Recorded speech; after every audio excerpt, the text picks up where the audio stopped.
When I was in junior high, I read a book called The Ministry of Healing. It literally changed my understanding of many things. But I'd like to start this presentation today by reading you an excerpt from that book. And it had to do with the power of emotion. Do you think that our emotions have a potential power over aspects of our health? It starts this way. Take a look at this slide. It says, the relationship that exists between the mind and the body is very intimate. When one is affected, the other sympathizes. In other words, it goes both ways. What happens to the body affects the mind. What happens to the mind affects the body. The condition of the mind affects the health to a far greater degree than many realize. Many of the diseases from which men, and of course nowadays we'd say women as well, suffer are the result of mental depression.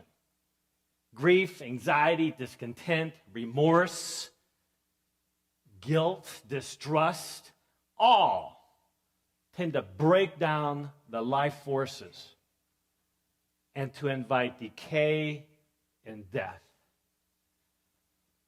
Wow, that's a lot to think about.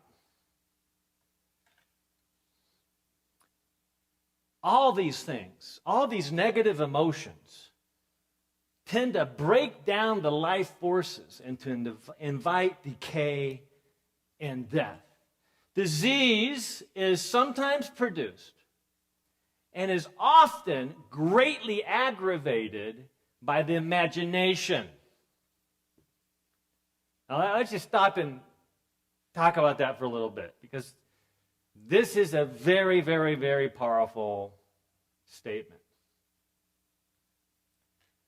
It doesn't say that all disease is always caused by what we're thinking, by what we imagine, by what we're afraid of, by our negative emotions. What it says is that disease is sometimes produced simply because what we're thinking. In other words, just what we're thinking, what we allow ourselves to dwell on, can actually in of itself cause disease sometimes. But it is often, frequently, many times, much of the time, greatly aggravated by the imagination.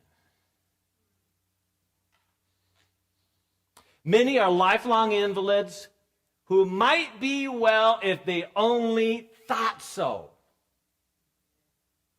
Now, by this point, some of you may be thinking, I don't know, it's a little too mystical for me. That doesn't sound very scientific. Or is it?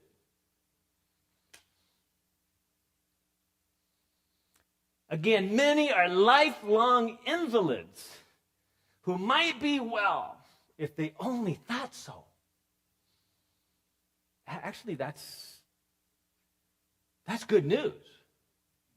In other words, many who feel like they're lifelong invalids actually have the power to come out of that if they just thought so. It reminds me of a great quote from, I believe it was Henry Ford. He said, whether you think you can or you think you can't,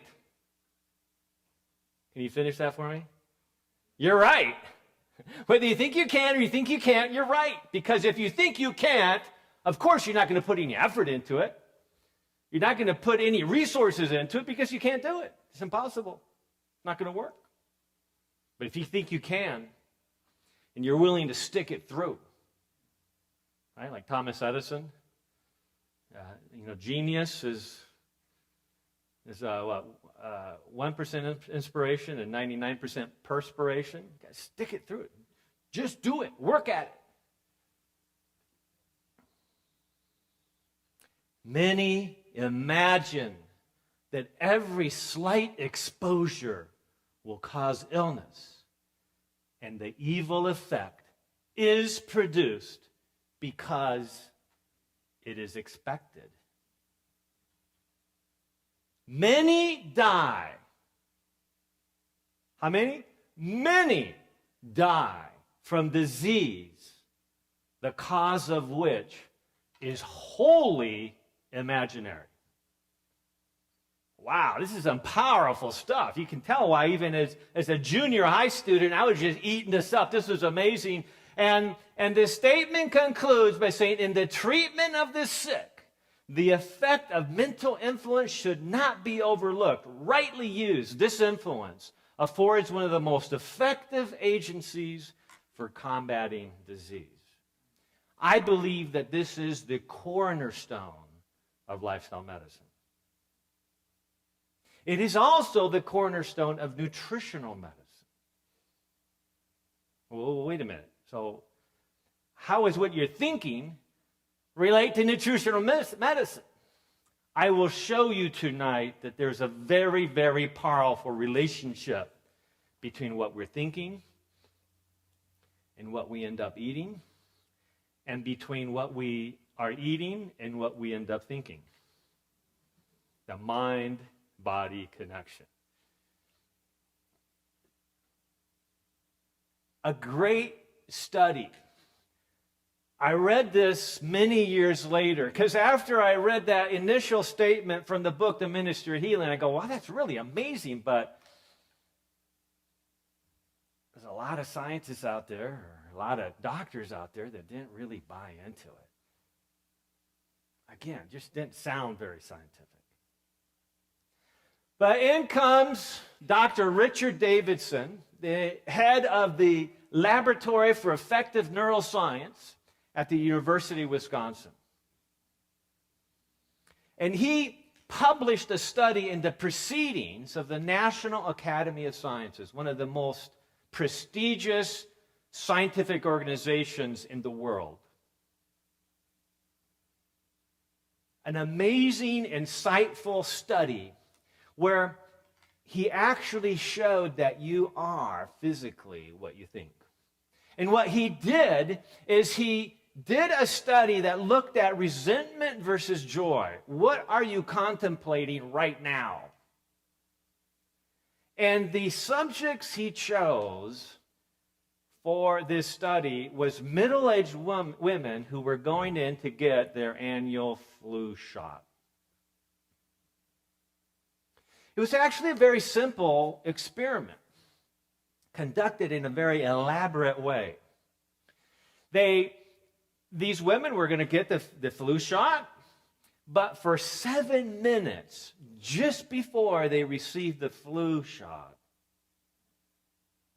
they were randomly divided into two groups.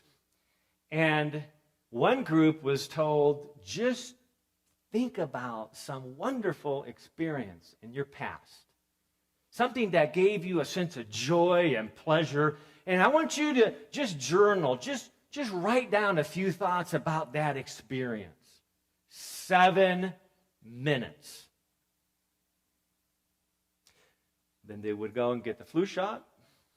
And 6 months later, they would come in and get a blood test that examined how well that flu shot was able to stimulate the production of antibodies against the expected strain of influenza for that year.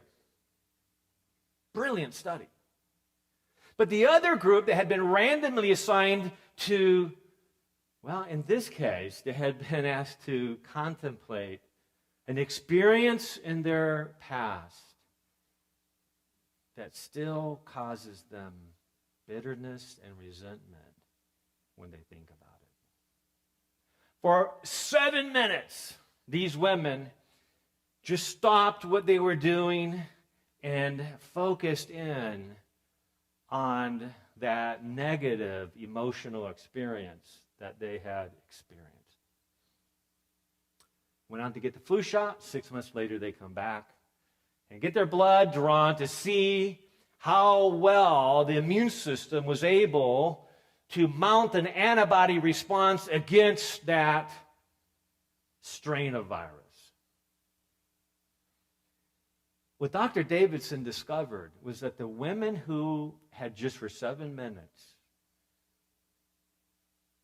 focused on those negative, bitter, emotional experiences had a dramatic decrease in their immune system's production of antibodies against that strain of virus. The power of the mind. That's why we need to be thinking head first, right? We need to be thinking, take care of the brain. Take care of your thoughts. Bring every thought under captivity. That is so critical, because if we don't, our thoughts will control us. The lower brain will end up controlling the body.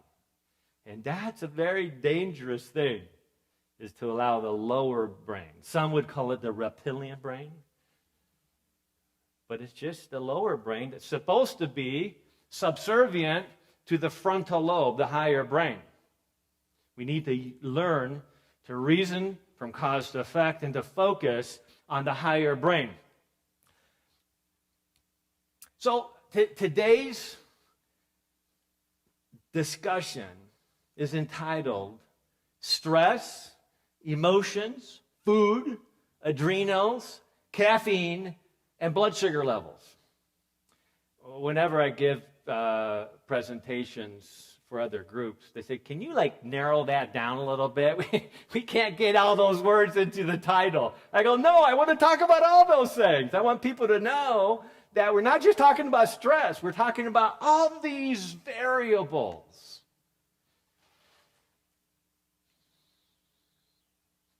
To really highlight this interrelationship between stress and health, let me tell you the research of Dr. Dean Ornish.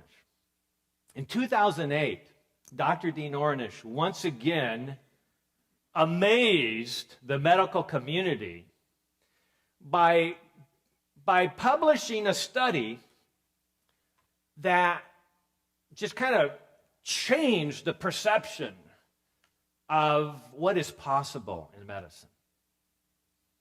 Just over 15 years before, he had also amazed the medical community by showing that heart disease was reversible. Now, to the careful observer, to the individual who was willing to not just read consensus papers, but actually to reason from cause to effect, that had been known for decades. All kinds of studies, animal studies and other studies, have shown you can reverse heart disease.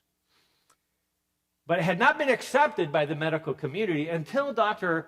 Ornish actually did a study on humans and proved that you can reverse heart disease.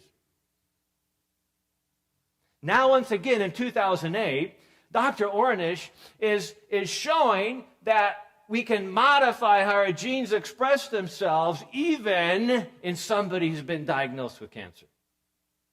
Wow, that's exciting. What Dr. Ornish did is that he applied the very same strategies that he had used showing that you could reverse heart disease, and applied them to men who had been diagnosed with early prostate cancer. It was a pilot study. It had 30 men, and he essentially gave them the choice. You can go have surgery on your prostate. You can just do what's called watchful waiting, which is the more popular approach now. Let's just wait and see what happens. Now, that's maybe a better option than doing surgery for many. But why not do something functional to change your risk that you already know you have, right? Why not do something about it? Passive stress, just sitting around waiting, actually depresses your immune system. It makes it more likely for cancer to grow, more likely for any disease to spread and get worse. Passive stress is really bad for us. Active stress, on the other hand, is actually good for us. What is active stress? It's when we say, all right, I see where my problems are. I'm going to learn more about my health. I'm going to do broader health testing. I'm going to look at my blood work and try to find where the gaps are, and I'm going to do something about it. I'm going to do what I can. And that's so critical, especially for somebody with cancer. Because individuals with cancer many times buy into I'm trying to think of a nicer way to say this. Or I just buy into the lie that, all you can do is just get treatment. That's all you can do. So I've talked to their support groups many times, and it's like, well, I'm doing everything I can. I'm getting this treatment, I'm getting that treatment. And I go, no, you're not doing everything you can. There's all kinds of obvious things that you could be doing right now. You could take on this active stress where you do the obvious things. Am I exercising? Oh, no, but I have cancer. Well, that's all the more reason to exercise. Not hard, just make it part of your daily schedule. How are you doing with your diet? Well, it's too late to change my diet. I already have cancer. Really? Have you really given up? No, this is the time that you want to make that change. Do everything you can within your power that's reasonable, that's prudent. That's active stress. It's good for you. It dramatically enhances the immune system. And so what Dr. Ornish presented for these men who had prostate cancer, he says we're going to do 4 main things. We're going to go to a 100% plant-based diet. Hey, it helped reverse heart disease. Maybe it can help you too. We're going to do moderate exercise, an average of about 30 minutes of exercise every day. We're not talking about running marathons. Okay? We're talking about just getting out there and doing something, feeling good, living. Number 3, they were all taught stress management techniques. They were all taught how to carve out certain times of the day when they would stop the madness, right? Stop the craziness and focus on relaxing, calming down. And then finally, they were all involved in a weekly support group where they would talk about how they're feeling. Big study about 20 years ago at the University of California, San Francisco Medical Center showed that women who had been diagnosed with terminal breast cancer, divided into 2 equal random groups, all of them received standard optimal medical care at the medical center. But one group, the only thing they did differently is they met together once a week to talk about how they're feeling. What's that going to do? Just talking about something. They lived on average twice as long as the other women who had been randomly assigned to all the same treatment, except they weren't meeting once a week to talk about it. It's really important. That underscores the importance of us carving a day out of the week to really focus on getting away from all the madness and all the crazy schedule in our lives. So, all right, that sounds pretty, it's not going to cause any harm, right? There's no danger of doing this type of therapy. What happened? And what happened just really was an amazing revelation to the medical community. The study was called the Geminal Study, which looked at how genes can change their expression in men undergoing intensive nutrition and lifestyle intervention. And essentially, this is how it worked. That in 3 months, 48 disease-preventing genes. These are genes that have been well established over years of research that if these genes are associated with preventing disease, these genes actually make you healthier. So these 48 disease-preventing genes that had been turned off at the beginning of the study, they actually did biopsies of the prostate gland, and they measured whether these genes were on or off. Are they working for you, or are they just off? All these good genes were turned off. But now, 3 months later, they're all turned back in the on direction, like a dimmer switch that has just been steadily being turned up, turned up, turned up. You see, genes do control our health, but only if they're turned on or turned off. What is it that determines that? See, it's not the gene itself that determines our health. Mostly is what we're doing with that gene. Is it possible that I can actually control my genes with my thoughts?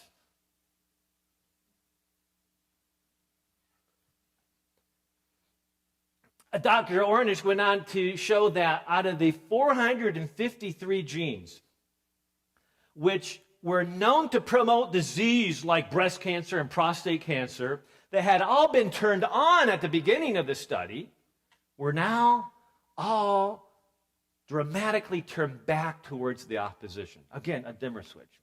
It's not on or on, it's a continuum. Which direction are we stimulating these genes in their expression?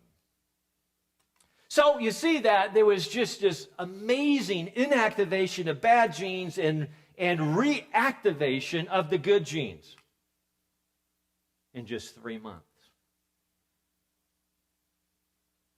I've been given the privilege to start working on a research project where we're going to be looking at this in 120 diabetics and being able to test this not at 3 months, but at 1 month and 3 months and 1 year. Why? Because I firmly believe it doesn't take 3 months to turn on your good genes and turn off your bad genes. I think that happens within days and weeks. What we do today powerfully influences our health tomorrow and next week. Okay, so we have this dilemma that during stress, and we all know what that means. We've all experienced stress, or any kind of acute issues or emotional outbursts. The lower brain functions are continually able to shut down the higher brain functions. This is well understood in psychology and neuropsychology. So we need to somehow figure out how is it that I can encourage the higher brain to be in charge more of the time and suppress the anxiety or the needs, the cravings of the lower brain that aren't thinking about long-term consequences. They're just looking at what seems like, that looks really good, or that would really feel good, or I'd really like to do that. So all kinds of things going on in the world right now where you say, what was that kid or that person thinking? It was all lower brain in charge. There's no frontal lobe activity going on right there, right? And so there is this intimate relationship between stress and health. I remember attending a conference. It was a conference that dealt with the prevention of diabetes throughout the lifespan. It was organized by a great friend of mine, Dr. Glenn Blix, back in 1997. And this is when I was in Guam, and he said, Wes, why don't you come out and represent the Pacific and do a talk on on what's going on with diabetes in the Pacific and seeking to reverse diabetes. While I was there at Loma Linda University, there was a pharmacist, a great speaker, tall, and he had had type 1 diabetes all his life, from childhood. And he regularly checked his blood sugar 7 times a day. He was giving himself insulin 3 times a day. Check it before, 2 hours after the beginning of meals and bedtime. And when you check some part of your body physiology on a regular basis for many days, weeks, months, and years, it gives you a whole new sense of control over your health. It's essentially a form of biofeedback. We know that through biofeedback, by focusing in on some part of your physiology, you can actually change that physiology. But it's because, in many cases, because now you can use your frontal lobe. If you don't check your blood sugars, or your, whatever it might be, cholesterol, blood pressure, if you don't check the thing that you know you have a problem with, then how do you know what works and what doesn't work to improve it? You don't. You just don't. You could guess, but you don't really know because we're all different. We need to be able to personalize care. And so by checking his blood sugars before and after meals, he pretty quickly realized what foods he could handle and which foods instantly increase his blood sugars. And it's different for different people. But then something unexpected happened. We call it the serendipitous effect of doing the right thing. When you start checking, paying attention to your health, you start seeing new patterns that you would have never seen otherwise. And what happened, he would keep a little diary of, what he was eating, whether or not he was exercising, because we know if you exercise lightly right after meals, you can lower your blood sugar how much? 1 to 3 points for every minute that you walk or do some type of moderate exercise. And so he was paying attention to the things he was doing to see what worked. And then he started seeing a new pattern. He said, when I argued with my wife, my blood sugars would always be 50 points higher than they otherwise would have been. 50 points! Because that was the basis of his lecture, the impact of stress on diabetes, the impact of stress on our bodies. You don't have to be a diabetic for stress to impact your blood sugars. I guarantee you, stress impacts your blood sugars every time, whether you're diabetic, pre-diabetic, or not. That's one reason, by the way, that stress can lower your weight, because it creates an environment for some people where they can't eat. But other people, stress causes the weight to shoot up. Why? Because stress stimulates cortisol release, and cortisol release stimulates your liver to dump sugar into the bloodstream. And when you dump sugar into the bloodstream, the pancreas goes, whoa! And it starts producing tons of insulin to try to counteract, and that insulin takes the sugar and turns it into fat. Thank you very much. So if you're trying to lose weight, the last thing you want to do is forget to learn to manage your stress. She said, though, but after so many years, as my young daughter grew into her teenage years, he started realizing that when he had an argument with his teenage daughter, his blood sugars went up 90 points. It's all about perception. It's all about control. It's all about how frustrated we get with different situations. There was a middle-aged lady who had been referred to me by her family doctor because, her blood sugars were 350, just maxed out. And as I began to talk about her, I could just see the tension in her face, in her shoulders. It was obvious to me that she was under a tremendous amount of stress. And so I said, tell me about your life. Tell me about what's going on. And she explained to me that they had started having financial difficulties at home. And when you have financial difficulties at home, what happens between husband and wife? A lot of arguments and misunderstandings. And then they lost their home.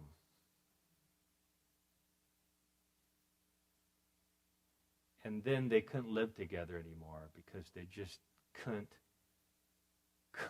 handle the emotional stress.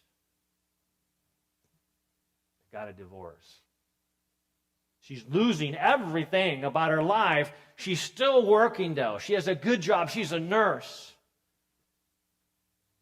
And as we're looking at her blood sugar, she said, well, my doctor prescribed to me this antidepressant, and I don't know if I should take it or not. What do you think? I said, well, I don't deal with prescriptive medicines, but if your doctor prescribed it, talk to your doctor, and maybe you need that right now. A week later, she came back to see me because I was having her check her blood sugars frequently. She says, it's amazing. As soon as I started taking that antidepressant, my blood sugars dropped 50 points on average. Now, her blood sugars needed to come down a lot more than just 50 points. But see, as soon as you are feeling less stress, for whatever reason, the body stops that alarm reaction at that same level, and your blood sugars, your blood pressure, your triglycerides, your weight, all the things start improving.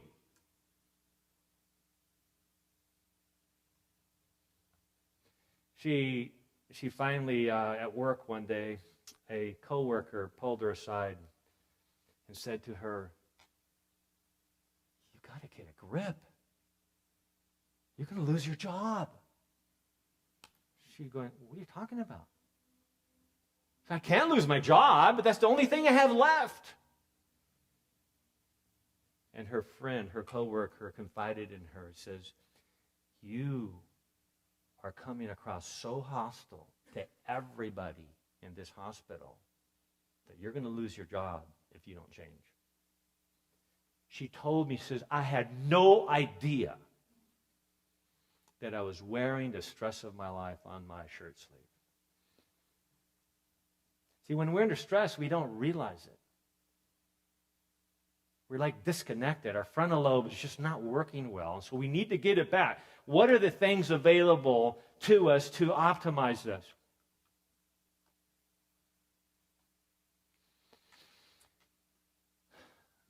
In one of the last sessions, I showed you this book cover, this crazy, busy life that we lead. We need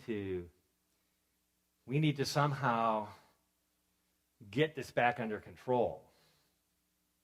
I feel like I'm talking to myself right now. I mean, I've ever since I started doing this seminar series, my life has just been one day after another stress. I had no idea how much work it would be to do all the little things. Actually, this is the funnest part. This is the easiest part, doing the talks. The hard part's doing all the emails and working with everybody who doesn't understand how to use their computers. And, it's like, it's like, go find a teenager and have them help you. I'm not sure I can help you. Okay? Just this weekend, after a crazy busy schedule with patients and working with, trying to work on this research protocol and all the challenges going on and all good things. There's no negative stress in my life right now that I know of. It's just like too much.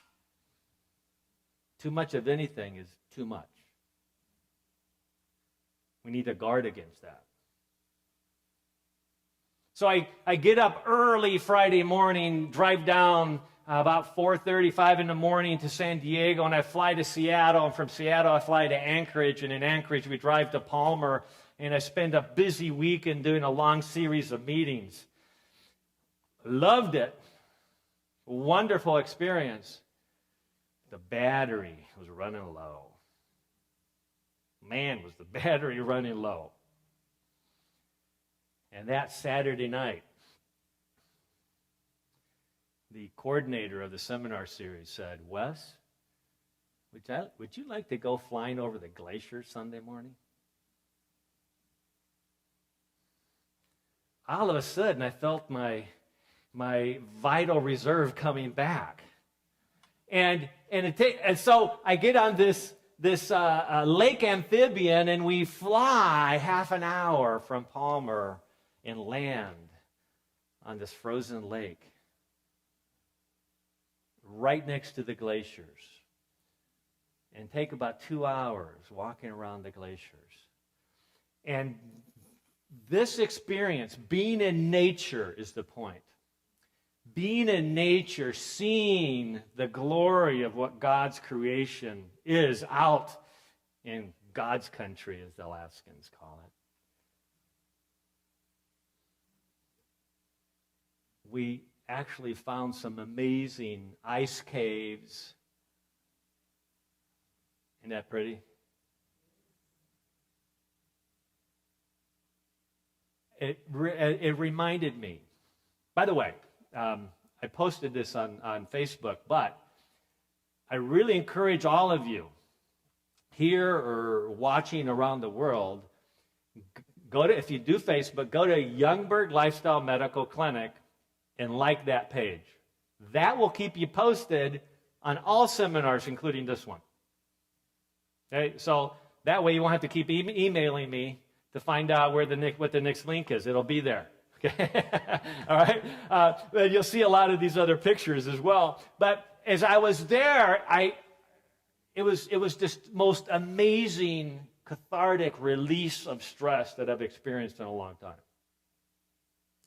God has given us many ways to release stress, many healthy ways to release stress. But it seems like we're hell-bent to find shortcuts to release that stress. Unfortunately, those shortcuts actually make us more stressed in the long run. So we need to pay attention to the forms of stress management that not only work now, but actually enhance vitality and health over time. And as I was walking through these blue ice caves, it reminded me of the throne of God. And it's like I was just right there at the base of the throne of God, where the river of life comes out, feeding the tree of life. And I said, someday, that's going to be amazing, isn't it? And this was just a little touch of that realization of that the world that most of us lead, the way we live our lives is so artificial. It's so set away from real nature and real healing and real restoration, that just 2 hours out there in God's country just restored me. It was amazing. So we need to learn ways to restore, ways to bring balance back into our lives, to carve out time.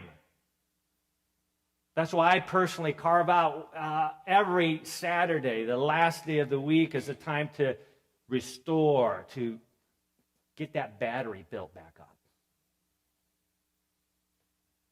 And I don't let anything else crowd that schedule.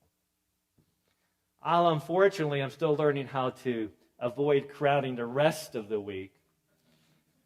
But I know I have that respite, that opportunity to restore. Now, is there a connection between what we eat and our emotions? Let's look at a real interesting study, because, see, Nutrigenomics is that new study of how nutrition actually changes gene expression. The power of food to alter genetic expression. But is that power also extended to changing the way you think? And here's why. Because I firmly believe that what we think by far has the greatest power over our genetic expression. It was Dr. Dean Ornish some years ago, as I was listening to him talk, people were asking him, well, what was it that really worked? You were doing all these different things. How do we know that the nutrition was really important? How do we know what part of it was beneficial? And he turned and said, well, so first of all, everything that we did was based on science. We looked at all the studies that what is beneficial from a lifestyle perspective to improve health, and we included it. All the exercise, the nutrition, the lifestyle variables. He had patients on various supplements, everything that was prudent. Just do it. If there's good evidence with little risk, do it. Stop asking the question, well, we need more research to figure this out. Really?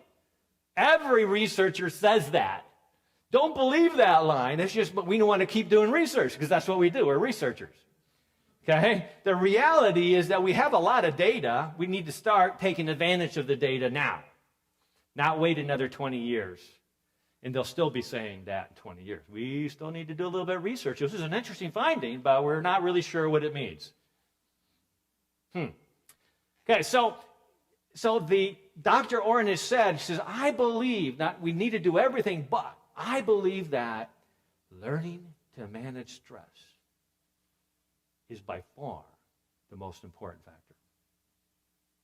And I agree with him. There was a study done in, I think it was 2002, published in the British Journal of Psychiatry. It's an amazing study done by Drs. Gesh and Hammond, Hampson, and Crowder. Sounds like a law firm, but actually these were researchers. They essentially took young men, 18 years or older, young men who had been violent offenders. They were in the Department of Corrections because they were so impulsive that any offensive comment led them to get into a fight. You know people like that? You got to be careful what you say around them. You got to tiptoe around them because, even without thinking, they can just get really irate and upset and offended. That's a problem. That's a major risk factor. That's just the way I am. That's a major risk factor for disease, for people that are easily offended. But it places the rest of us at risk too, doesn't it? We got to be a little careful. And so what they did is they took this group of young violent offenders and they randomly divided them into two equal groups. This was a double-blinded study, the gold standard of all studies. And when I read the initial methods of the study, I go, wow, who came up with that idea? They gave these violent offenders in prison, they gave them mineral supplements and a capsule of fish oil. I go, that's not going to work. You got to change everything. You got to change their diet. You got to change everything. But see, you can't change somebody's diet and call it a double-blind placebo-controlled trial. Right? People are going to know if you're changing their diet. If you're eating a whole bunch of vegetables and fruits and whole grains, that can't be a blinded study. But what they found is that after an average of 142 days, these young violent offenders who had just happened to be taking the real minerals and DHA, EPA oils now had 35% less violent and hostile acts. The researchers were blown away. This worked far better than any anger management program that had ever been done. It worked better than any type of rehabilitation program. And as they discussed this, they said, maybe we should be paying attention to what we feed our prison inmates. Maybe we should be paying attention to what we feed our young people who are at the greatest risk of ending up in prison. Not just maybe. This was a powerful, powerful study that showed that even a small amount of the right minerals, the right nutrients, can literally transform behavior and change an impulsive young man into a thoughtful young man, into a man that's now not relying on his lower brain to make all his decisions, but having taken control of his emotions with the higher brain. This gives us hope. This can give us victory. So it was, I used to think that it was Thomas Edison who said this, let foods be your medicine and medicine be your foods. In fact, he did say it many times, but of course, where did he take it from? Hippocrates, the father of modern medicine. We need to be paying attention. Hippocrates also said, do no harm. Do no harm. But what about doing some good? What about actually focusing on the priority issues that actually help the body heal naturally? Let your foods be your medicine. But even before Hippocrates, I wonder where he got it. Genesis, the very beginning of the book of creation, says, and God said, see, I have given you every herb that yields seed, and every tree whose fruit yields seed, to you it shall be for food. We have it right there in the Creator's Owner's Manual for the human body. Take advantage of whole plant-based foods because they literally transform. They literally change the genetic expression in a powerful, powerful way. So, epigenetic change in our exposome. What is in your exposome in your life right now that is overriding and dominating your genetic expression? See, that's an important question that we should be asking, each one of us. I ask that question regularly for myself. What am I doing? What am I exposed to? What's in my environment? What's in my food? What is in my thought processes? Am I allowing myself to get frustrated over rushing to the seminar to be here at least 2 minutes before it starts? It's funny, just coming over here this today, you know, I'm coming up the hill from Temecula, and there's cars in front of me that are going slower than I want to go. But remember, I'm not in charge of that. It's not their fault that I'm late. I can't let that upset me. Even if I am late, I can't let that upset me. And I can, by choice, calm that right down. And that changes my genetic expression. That changes the impact on my health. Now, what about the relationship between coffee and cardiovascular disease? Some of you might be saying, whoa, that's a big switch. Where did that come from? It actually is not a big switch. Many lifestyle medicine experts have pointed out that coffee is actually can be referred to as liquid stress. Now, is stress always a bad thing? No. Stress can save your life. Show me somebody who has no stress whatsoever, and I'll show you a dead person. It's funny, but it's true. You cannot be alive and not have some stress. It's actually referred to by the well-known endocrinologist from many decades ago, Dr. Hans Selye. It's referred to as eustress. You have to have the right amount of stress in your life, or else you will not be healthy. If you have lost your ability to release stress hormone adequately, and I should say optimally, you're not going to be healthy. If you have low stress hormones all the time, you're going to feel horrible. You're going to be in severe fatigue. We call it adrenal fatigue. So you don't want a life without any stress. You want to learn how to manage and optimize stress in the right way. You want to master it. not destroy it. Because by destroying stress completely, you've destroyed your own health. So it's important to have this discussion because there is a lot of talk these days about the benefits of coffee, of the benefits of caffeine. It's everywhere. I mean, if you haven't seen it, Google it. It's like, it's just a huge amount of work and even research that seems to imply that coffee and caffeine is actually good for you. And if you're not drinking coffee and you're not taking caffeine, you're missing out on a very important wellness strategy.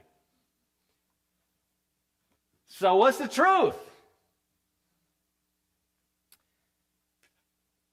There was a very large study conducted by Harvard with a health professional follow-up study.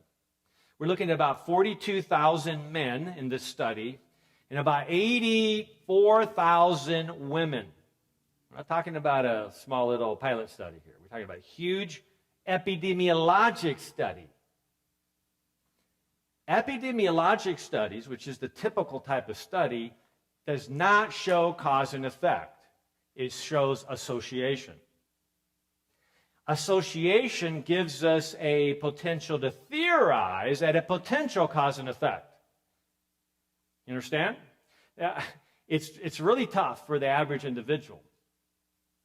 Because when I was in my professional training, one of the best textbooks I ever bought was a little booklet that was entitled How to Lie with Statistics.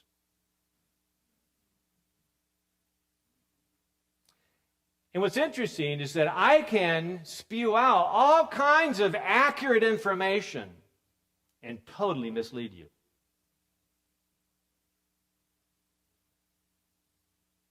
It's accurate. But your interpretation of what I said is where the deception is.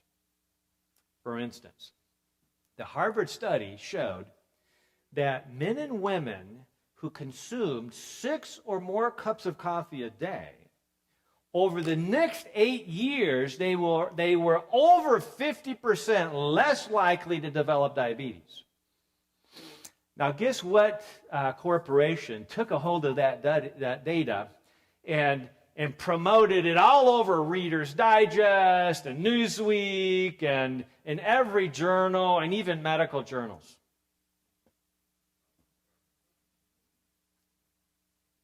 It's marketing, right?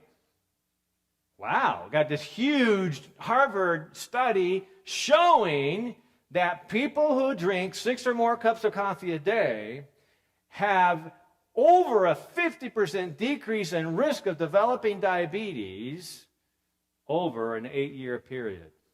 And I believe that study. It's an accurate study. But how are you interpreting what I just told you?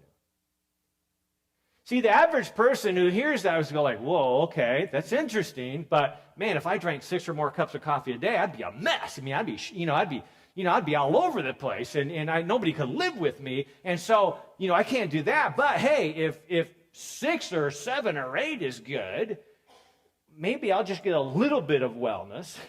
I'll have 1 or 2 cups of coffee a day, and I'll just, I'll be moderate. I'll be prudent. I'll be safe. I'm not going to go to an extreme here. I'm just going to use a little bit. Here's the problem with that approach. Is that essentially all the data shows is that people who use 1 to 2 to 3 cups of coffee a day actually have higher risk for diabetes, higher risk for blood pressure, higher risk of heart disease. What? So how can it be then that people who are drinking 6 or more cups of coffee a day actually have lower risk? That's where we have to learn how to think from cause to effect. That's where we have to now start using our frontal lobe, which I think we all have, okay, and putting it all together in a way that makes sense. Because, see, if you look at the clinical studies, these are the studies where they actually give caffeine or coffee to people and then measure what happens to the body. Guess what happens? Okay? Blood sugars shoot way up. Blood pressure shoots up. Your heart starts racing faster. All kinds of things happen. Now, is there any benefit from drinking coffee or using caffeine? What's the answer? No, there is benefit. Why would people do it if there wasn't any benefit? Of course there's benefit. But what's the next question we have to ask? Yeah, what's the downside? Okay, so here's the benefit. So for people who have habitually learned to have that cup or two of coffee a day and they feel better at the time, well, it's a reasonable thing for them to continue to doing that because they feel like it's actually helping them, right? It takes the cobwebs out. It helps you kind of focus in on the day. It helps you do things more effectively. It makes you more agreeable. Did you know that? That the studies show that coffee and caffeine actually is a mild hypnotic. It can actually make you more agreeable. Like, oh yeah, that sounds good. Okay, why? It just kind of loosens you up. So there's a lot of benefits, but we need to be asking a question overall, looking at the long term, where is there a benefit long term, or is there a problem? Why would a group of people over 8 years who are drinking so much coffee actually have a lower risk? Let me tell you my belief on that. Is that people who drink that much coffee have adrenal fatigue. They're not producing enough stress hormone. They're not producing enough cortisol. And so they're medicating their energy levels and their mood and just trying to feel normal by drinking coffee. By the way, it's the same thing with smokers. Smokers aren't smoking so they feel better than non-smokers. They're smoking more and more and more so they can try to feel almost as good as non-smokers. Right? Smoking every cigarette makes them feel better. But is there a cost? Absolutely. They all know that, but right now we're under stress. If I have a cigarette right now, am I going to feel less stress? Probably. I've never smoked in my life, but when I feel stressed and I catch a little whiff of cigarette smoke, I actually like it. I'm not going to smoke. Why? Because I'm using my frontal lobe and say, yeah, that might help calm my stress down temporarily, but at what cost? See, so we always need to look at benefit-cost ratio. That's the challenge. And so the bottom line is that we're dealing with a problem of burning out the adrenals. I've had many cases of individuals who all their adult lives, they're the executive, the type A executive types that, man, they're just getting stuff done and, they're just drinking coffee all morning long to keep that high level of production going. And they do that for decades. And then they hit their mid-50s or whenever it might be, and they crash. They go like, I just can't do this anymore. That, I used to be able to just work hard all the time, and now I can't do it anymore. Why? Because the strategy to optimize energy and control stress right now was a strategy that actually tore down the adrenals. So our goal is to figure out how do we manage stress, feel better right now, and feel better later, and not tear down the adrenals, but actually build them back up so the adrenals can produce cortisol as you need optimally. Just like the smoker. Okay? The smoker who's smoking 2 packs of cigarettes a day, the goal isn't to just stop smoking. The goal is to find a wellness group of strategies that makes them feel so much better that now they don't need to smoke anymore. Right? Because that's the only way it's going to really work. Or otherwise, they're just going to be miserable, unhealthy non-smokers. Right? We have to find a solution that works. that takes the place of that dysfunctional common solution that seems to work for more people but just destroys our health in the process. So, by the way, there's a great way to test for adrenal fatigue. When I have a patient come into me who says, man, I'm just tired, especially if it's mid to late morning or especially if it's mid to late afternoon, I actually do a 4-hour glucose tolerance test and measure insulin production at fasting 1 and 2 hours and cortisol, stress hormone production at fasting 3 and 4 hours. It's the perfect test to evaluate, do you have prediabetes or diabetes? Or do you have high insulin levels, which drive cardiovascular disease and cancer? And do you have normal cortisol output or low cortisol output? Does your cortisol crash? Do your adrenals basically say, can't do this anymore, and they go offline? So it's a 4-hour test, a hassle of a test, but it gives us a 3-dimensional model of what's all the factors that are contributing to perception of stress physiologically in the body. And then we know which parts to fix because we've measured it. So we want to optimize adrenal fatigue. You see, we can choose thoughtfully the direction that we go. We've been saying all along that chronic disease and health dysfunction is mostly caused by deficiency, a lack of nourishment, a missing strategy. Adrenal fatigue is also caused by poor digestion, which we covered previously. So we need to make sure that we're taking advantage of optimizing digestion. In fact, one of the challenges with caffeine is that it impairs digestion. It impairs the ability to absorb minerals into the system. It causes your kidneys to flush out good things. We don't have time to go through all the pros and cons. We could spend a whole 2 hours just talking about the studies on caffeine and coffee. But did you know, I work with women sometimes who are eager to have another child or to have a child. And there's all kinds of things that influence a woman's ability to be fertile.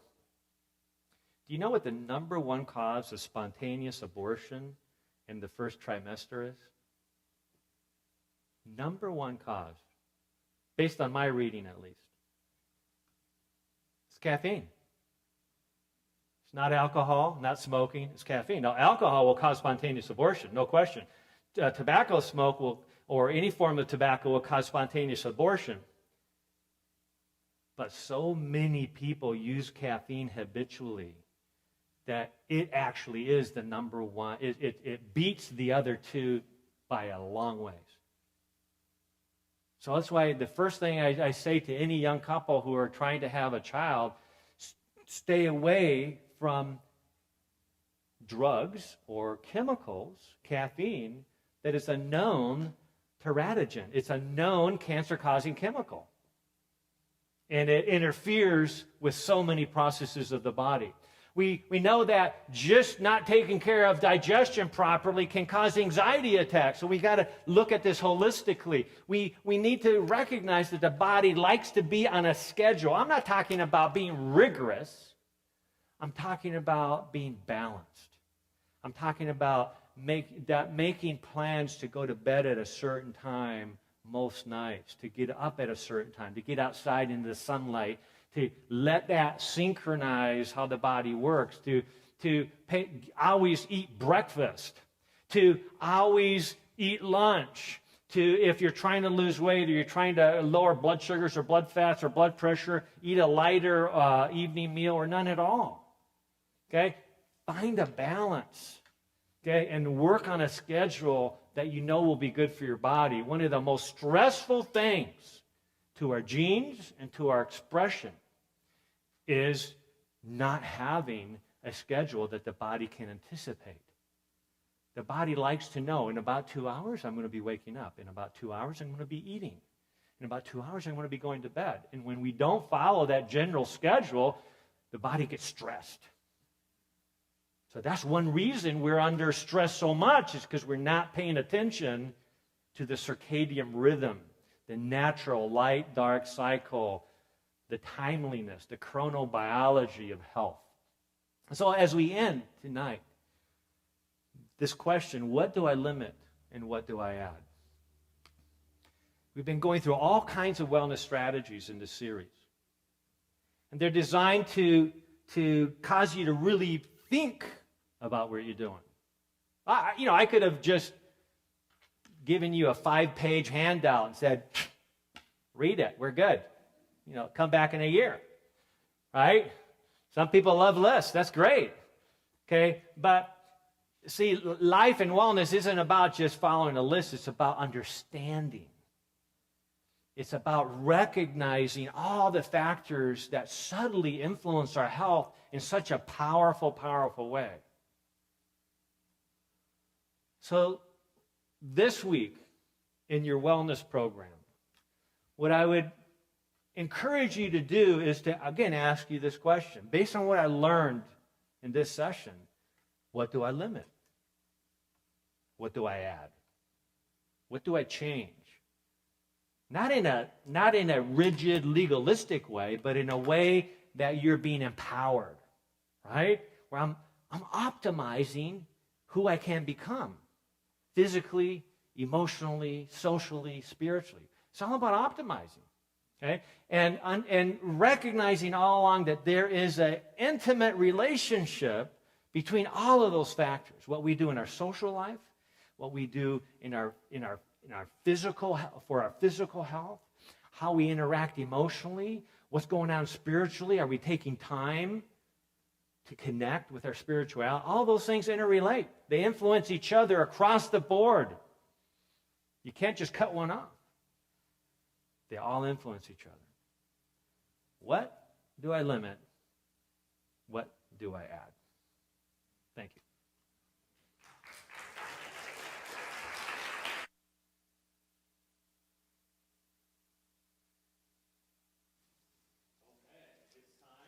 Our question and answers.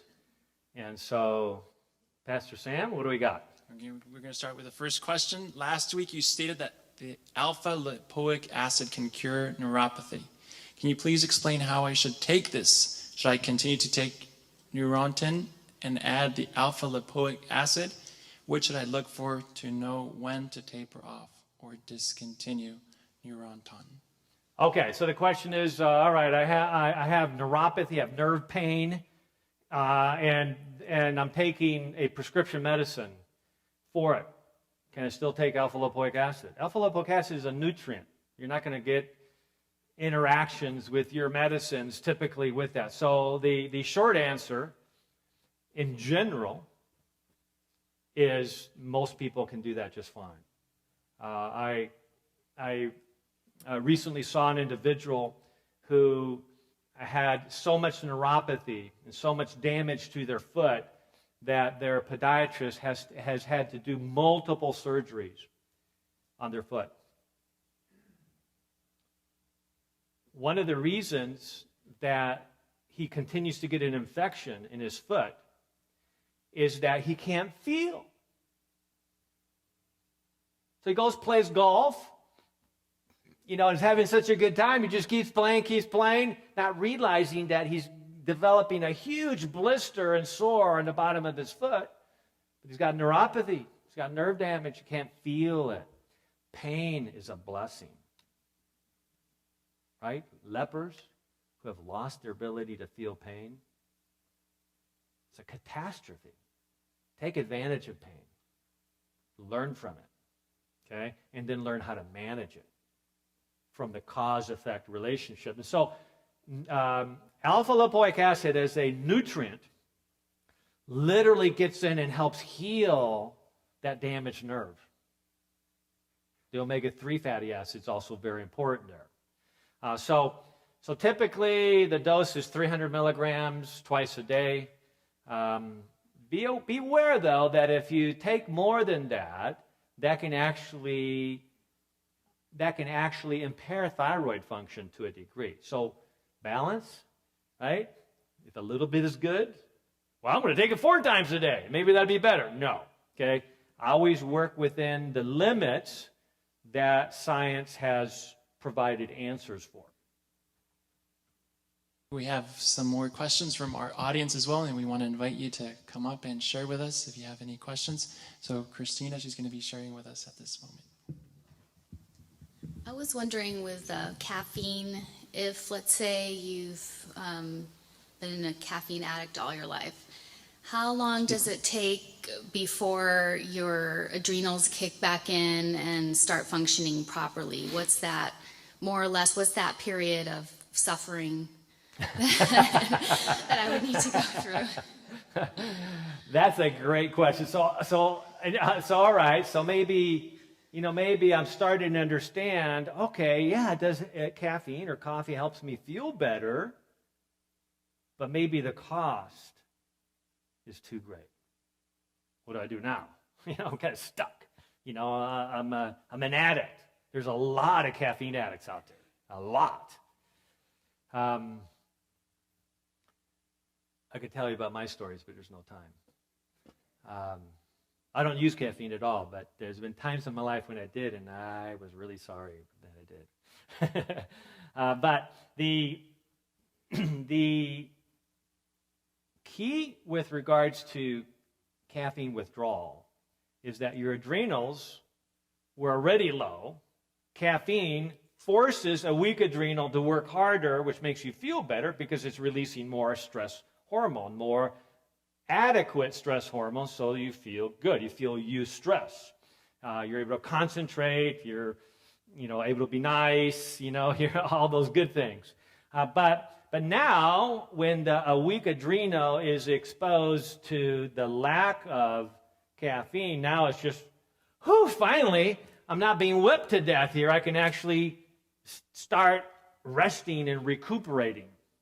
But as you pointed out, that recuperation phase can be a while. So here's my initial recommendation to anybody who, after doing tests, they go, oh man, what do I do? I'm drinking 4 or 5 cups of coffee a day, and I don't know if I can quit. Well, prudence suggests is that you don't just quit cold turkey. Some people get away with it. But see, the point is looking down the line and just making good decisions and improving over time. So the rough rule clinically is you cut by 50% every 5 to 7 days and basically gradually wean off of it over a month.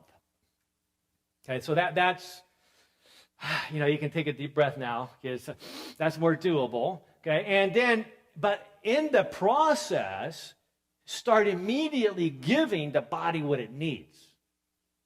And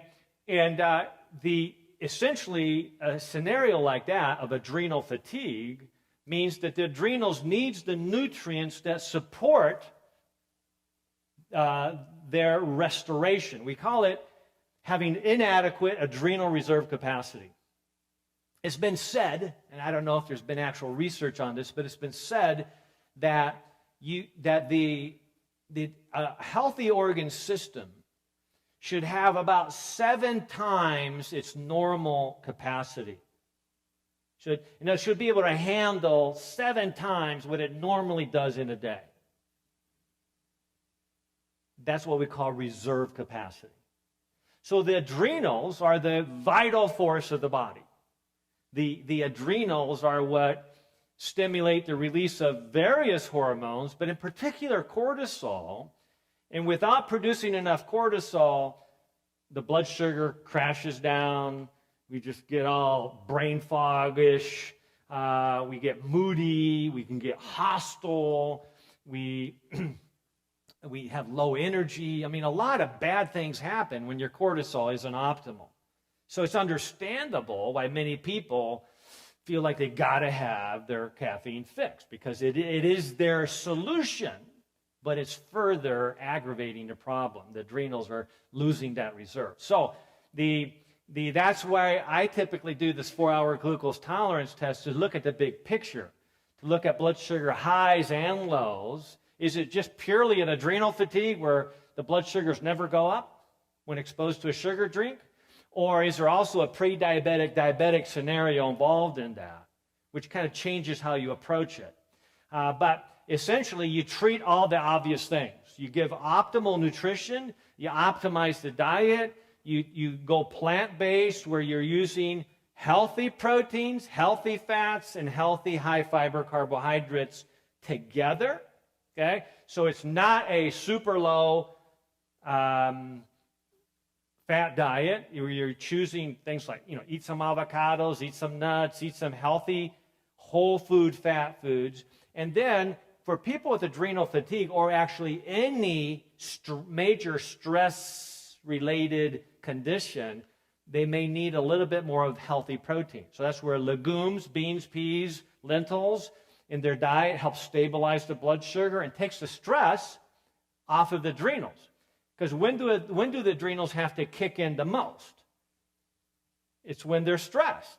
Okay, now, I'm stressed, I got to make cortisol, but there's no energy left there. So we take the stress away by stabilizing the blood sugars naturally, so the adrenals don't have to make cortisol to tell the liver to stabilize blood sugars.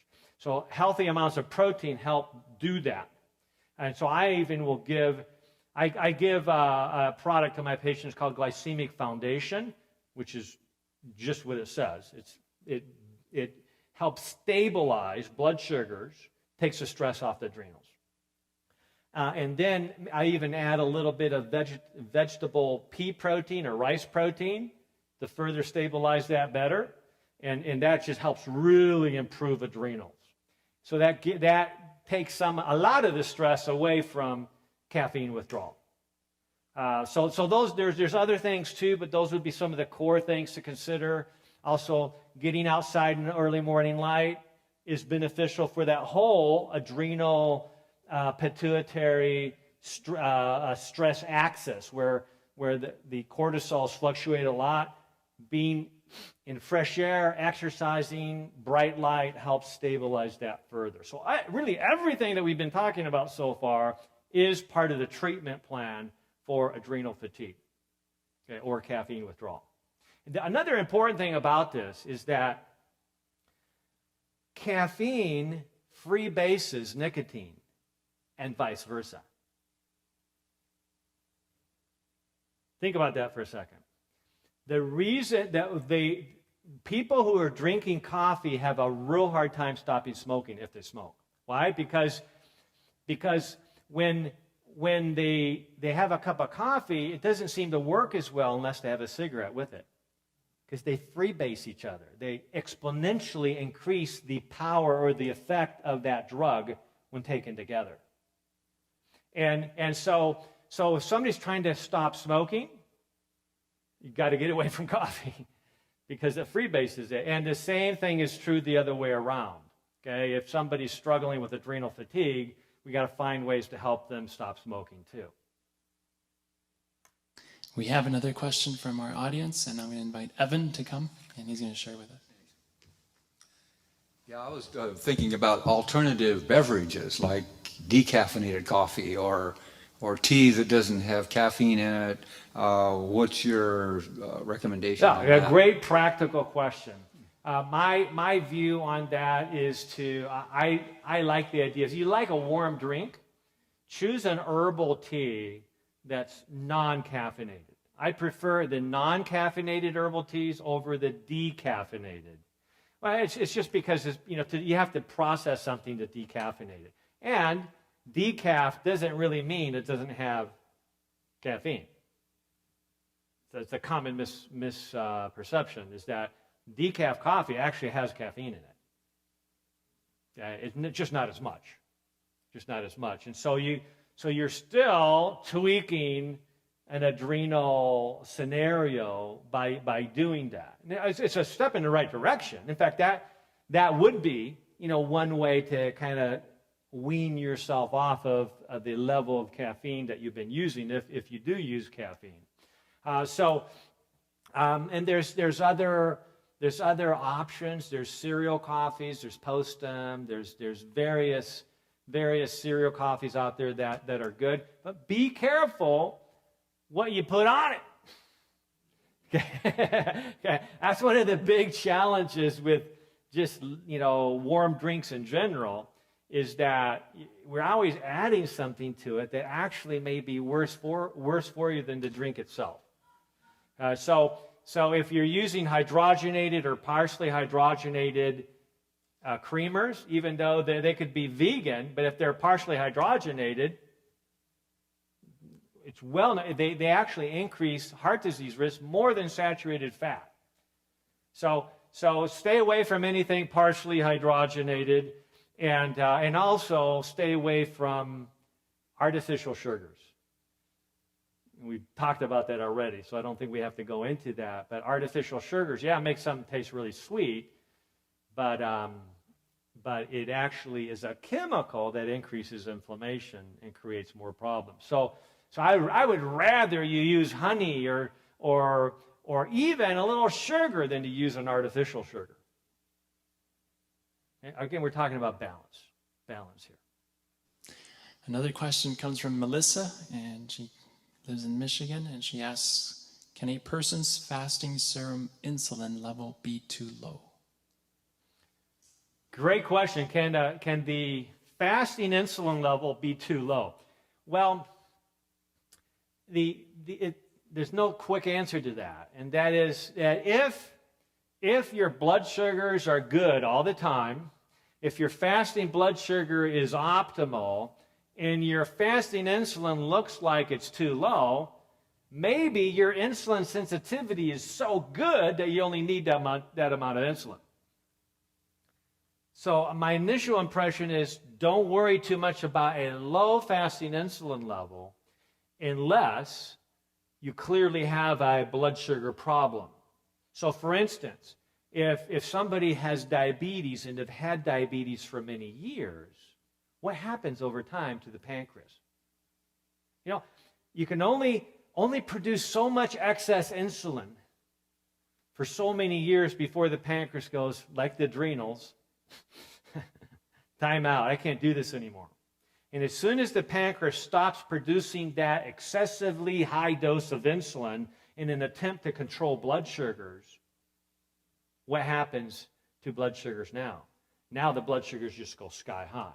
So if somebody has a low insulin level at the same time as a high blood sugar level, that would indicate that they have gone into pancreatic fatigue. But if blood sugars are completely fine before and after exposure to carbohydrates, I wouldn't worry about it. Yeah. Very good.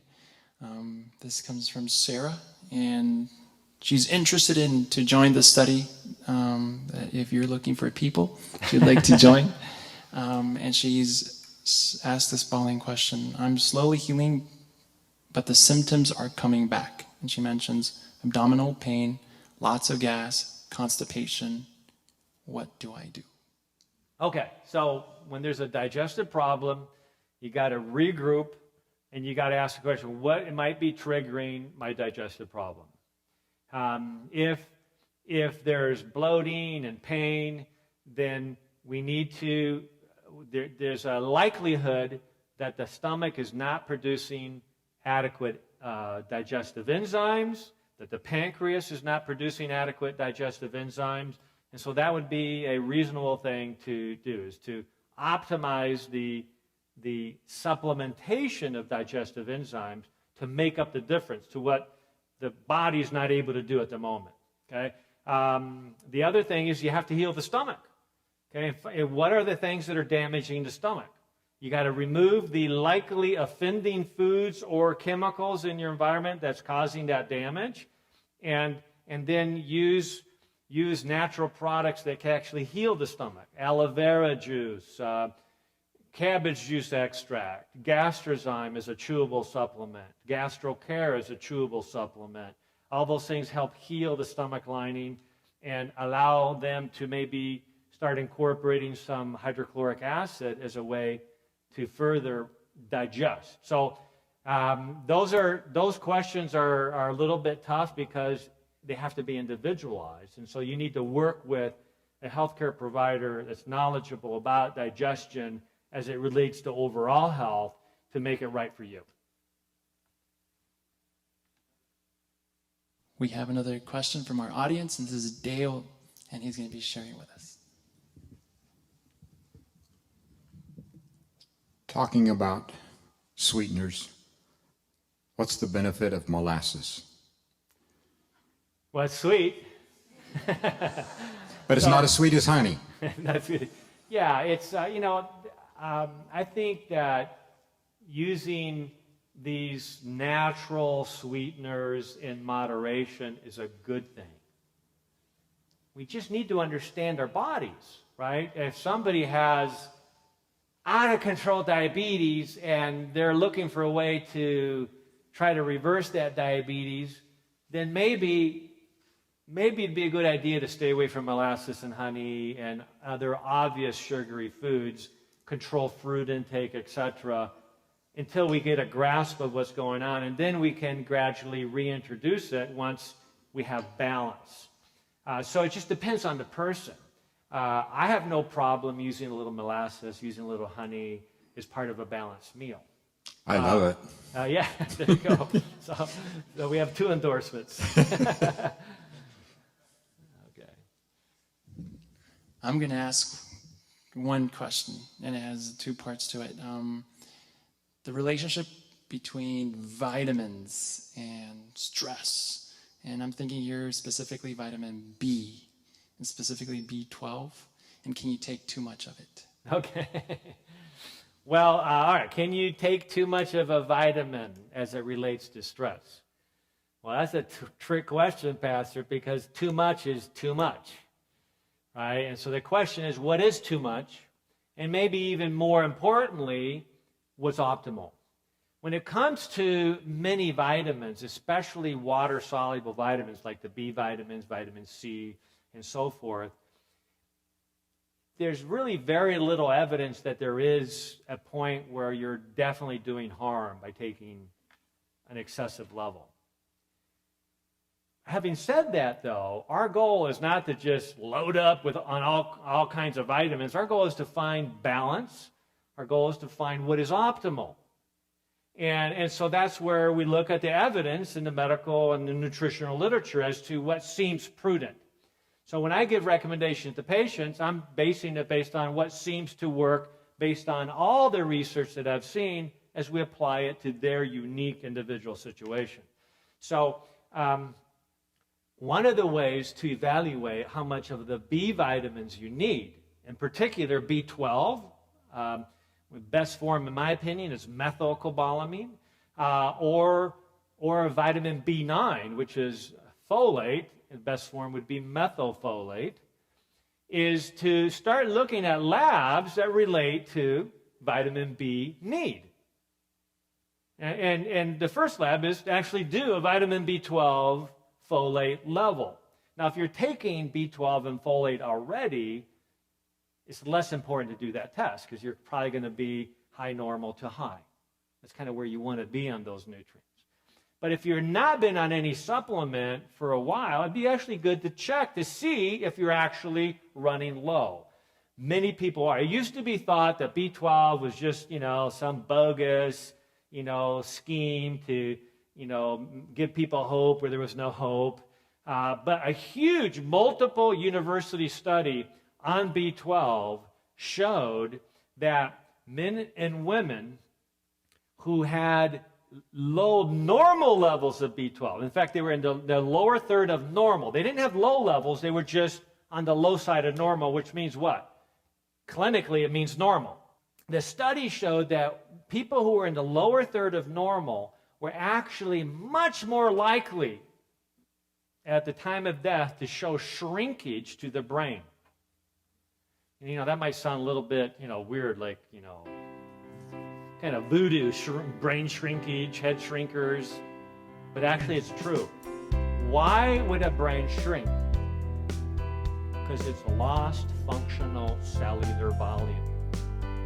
That means you're going to need a lot more vitamin B12 and folate and other nutrients as well, and it's more important to fix digestion. So those are just a few simple clinical pearls that everybody should be taking advantage of.